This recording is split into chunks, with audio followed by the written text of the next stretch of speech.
Hey guys, it's Sophie from Magnetic Pull.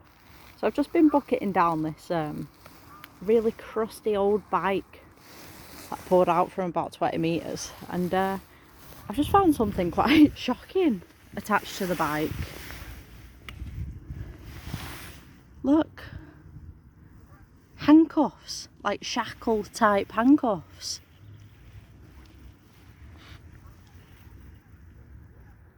They'll be worth restoring. But how do you get it off the bike?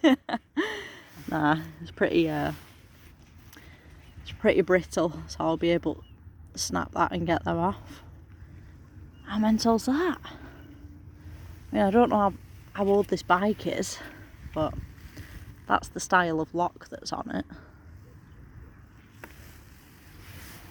Yeah, I was just chucking buckets of water at it and found a pair of shackle handcuffs. Insane. Well, happy with that.